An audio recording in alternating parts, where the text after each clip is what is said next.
আজকে কথা বলবো আড়ং নিয়ে। আড়ং নামি দামি ব্র্যান্ড, সুনামধন্য ব্র্যান্ড। আমরা সকলেই আড়ংয়ের নাম জানি। আমরা যদিও আড়ংয়ে কেনাকাটা করি না, বা আড়ংয়ে কেনাকাটা করে থাকতে পারেন বা আপনি করতে পারেন, কিন্তু আড়ংয়ের নাম কিন্তু যারা কিনে তারাও জানে, যারা না কিনে তারাও জানে। আড়ংয়ের একটা ব্যাপার হচ্ছে তাদের ডিজাইন খুবই সুন্দর, এগ্রি। তাদের যেই ফেব্রিক্স খুব ভালো কোয়ালিটির। আড়ং আপনারা জেনে থাকবেন ব্র্যাকের একটা প্রতিষ্ঠান আড়ং। আড়ং, বিকাশ, ব্র্যাক ইউনিভার্সিটি, এগুলো একই মালিক, এক মালিকেরই প্রতিষ্ঠান। কিন্তু আড়ংয়ের যে জিনিসটা সব থেকে বেশি আমার কাছে খারাপ লাগে সে ব্যাপারটা হচ্ছে, আমি আপনার আড়ং থেকে কেনাকাটা করছি, শপিং করছি, আমি 15,000, 20,000 টাকার, 2,000 টাকার, 1,000 টাকার জিনিসই কিনি না কেন, আমার শপিং ব্যাগটা টাকা দিয়ে কিনে নিতে হবে কেন? আপনি যে আমার কাছে একটা সদাই বিক্রি করতেছেন, আপনি কি আমার কাছ থেকে লাভ নিচ্ছেন না? যদি লাভ না নিয়ে থাকেন তাহলে অন্য ব্যাপার। আর লাভ ছাড়া তো আপনি ব্যবসা করতে বসেন না। অবশ্যই ব্যবসা যেহেতু করতে বসছেন, আপনি লাভ করছেন আমার কাছে। তাহলে লাভ যেহেতু করতে পারেন, আপনি কেন সদাইয়ের সাথে একটা ব্যাগ দিতে পারবেন না? এই ব্যাগ কেন কাস্টমারের কিনে নিতে হবে? আমি তো আড়ংয়ে কোনো দিন যাব না, আমি তো আড়ং বয়কট করেছি।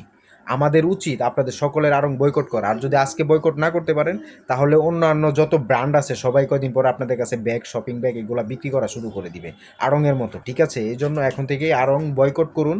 কারণ এইটা কোনো নিয়মের ভিতরে পড়ে না। আমি জানি না কার মাথায় এরকম উল্টাপাল্টা বুদ্ধি আসছে, সেন্স আসছে, কি বুদ্ধি নিয়ে এই ব্যাগ সেল করতে হবে আমি এটা জানি না। আপনারা তো কম টাকা ইনকাম করতেছেন না, তাহলে ব্যাগ কেন সেল করতে হবে? আমার এটা মাথায় ধরতেছে না। আমি আড়ংয়ে যাব না, কেনাকাটা করব না। আমার কাছে মনে হয়েছে আপনাদের সাথে বিষয়টা শেয়ার করা জরুরি, এই জন্য আমি শেয়ার করছি। আরেকটা কথা আমি মনে করি, আড়ংয়ের পণ্যের যেই দাম, ঠিক আছে, একজন মধ্যবিত্ত ফ্যামিলি কখনো আড়ংয়ে শপিং করতে পারবে বলে আমি মনে করি না। তাই তারা টাকা পয়সা জমায়া হয়তো শখ কইরা বছর একবার শপিং করতে পারে, কিন্তু রেগুলার আড়ংয়ে শপিং করতে পারবে মধ্যবিত্ত, আমি এটা মনে করি না। নিম্নবিত্ত তো অনেক দূরের কথা, হ্যাঁ। এ, আর তারপরেও যদি আপনাদেরকে তার কাছে টাকা থাইকা থাকে ব্যাগ কেনার মতন, ওইখানে শপিং করতে যারা যান, আপনাদের কাছে যদি ব্যাগ কেনার মতো টাকা থাইকা থাকে, তাহলে আমি বুঝবো যে আপনাকে টাকা এগুলো হারাম টাকা। হালাল টাকা দিয়া ওইখানে এত টাকা দিয়ে শপিং করে ব্যাগও আবার কেনার টাকা আপনারা যদি দিতে পারেন, তাহলে আপনাকে টাকা হালাল না, এগুলো হারাম টাকা, ঠিক আছে? আজকে থেকে আমি আড়ং বয়কট করছি। আর আপনি কি করবেন এটা আপনার বিবেকের ব্যাপার। ধন্যবাদ।